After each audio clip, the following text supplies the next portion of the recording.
So often, open world driving games go for a gritty aesthetic, or some form of authentic angle, which is a bit of a misnomer really, because by definition, an expansive virtual environment is anything but realistic.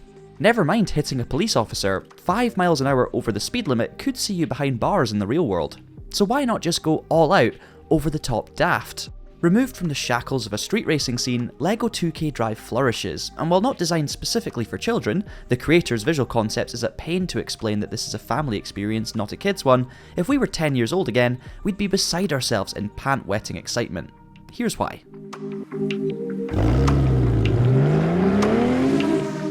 For those out of the loop so far, let's briefly recap what we're looking at here. LEGO 2K Drive is the first game in a multi-year, multi-title partnership between the diminutive brick manufacturer and the publisher of wrestling and basketball games. Not known for its driving titles, its mere existence is a surprise, but fret not, a team that mixes both open world and classic arcade vehicle game veterans was assembled over the past 5 years to create what's released today, the 19th of May 2023. You play through a story as a no-name rookie rising the ranks of a toys-to-life motorsport scene within the overtly fictional world of Bricklandia. Apart from the ground, everything you see is built from LEGO bricks, and not just in a fake way, but if it wasn't possible with actual pieces, in theory, it's not here. And in the way the LEGO Star Wars or Marvel action and adventure releases manage to tap into, satisfyingly you can smash most of what you see into tiny plastic smithereens. The environment isn't one space, but rather broken down into 4 islands, which you can fast travel between, and each biome has a distinct flavour. From the Midwestern US of Big Butte County to the ghoulish surroundings of Huntsboro. Ooh. Huntsboro. You must earn access to these by competing in races, which unlocks not just experience points for levels, but also cash for customization and flags. Flags are crucial, as they act as keys to access the bigger, tougher race events, culminating in the Sky Cup Grand Prix, where you take down antagonist Shadow Z. And don't lose like guy number 1! Got it? Jeff. One of the game's greatest strengths is its progression. There's the narrative, driven by ex-racer Clutch Racington and TV presenters Vicky Wheeler and Parker Carr, but the pacing of game mechanics is also metered out.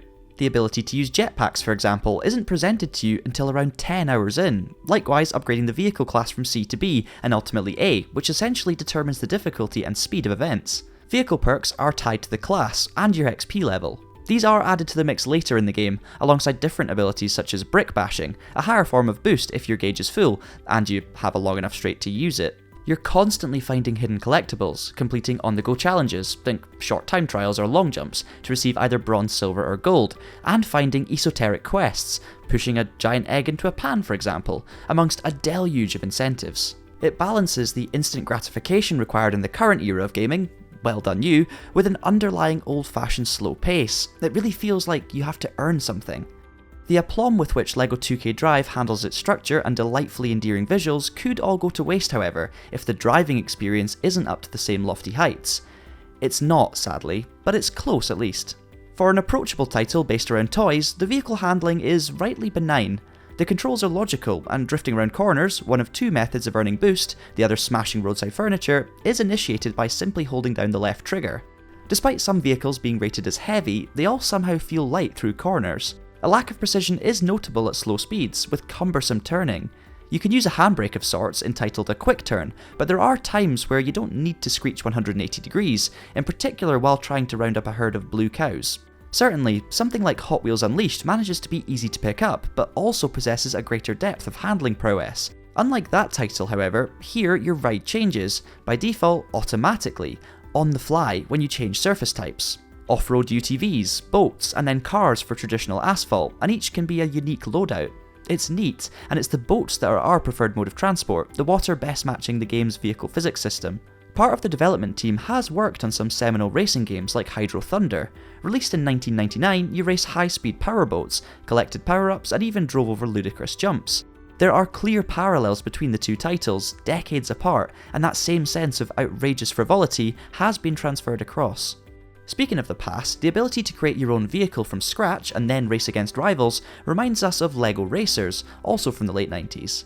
The tools have been upgraded since then, with hundreds of different real-world LEGO pieces available to create something from a bare chassis, and the polygon count is significantly higher too. But the beguiling nature remains constant. Yet, in 2023, that's not enough. To that extent, there is online multiplayer racing, which is cross-platform apart from on the Switch no less. The action is frenetic, and if there isn't a full lobby, AI-controlled rivals substitute. It should be noted, however, that the maximum lobby size is 8, and whether it's online or offline, the power-ups seem to be a derivation from Mario Kart. There's nothing particularly unique in this area. Yet, that smaller number of online players does allow for a group of players to enter Bricklandia via the internet too, not just race events. The entirety of the career, apart from the initial tutorial, can be played in local split screen too, which is vital for a family-friendly title. In practice, most of the levels or side quests don't appear to be designed in terms of the goals with 2 players in mind, sadly. It just turns into a race of who can get the objective first, rather than teamwork. Then we get to the pesky subject of DLC. While the total environment is varied, you're left with a nagging doubt that an extra biome wouldn't go amiss, and what do you know? One is set for release as a paid extra later this year, part of a drive pass. At the time of reviewing, ahead of general release, while we could use in-game credits to purchase shiny new cars, the ability to use actual currency wasn't possible. Ranging from £4.99 to £44.99 for packs, our initial feeling is that the reward payouts can be a little stingy compared to the price of the vehicles. We'll have to see how this balancing plays out over the next few months. Despite some hang-ups, the structure and world that LEGO 2K Drive has created for its desired audience is very much assured. For those who are advancing in years, perhaps you can see through some of its overly simplistic handling or DLC models, but play it cooperatively with someone younger and watch their imagination light up. Don't take things seriously, switch off, unwind, and explore a world made from LEGO, the stuff of dreams.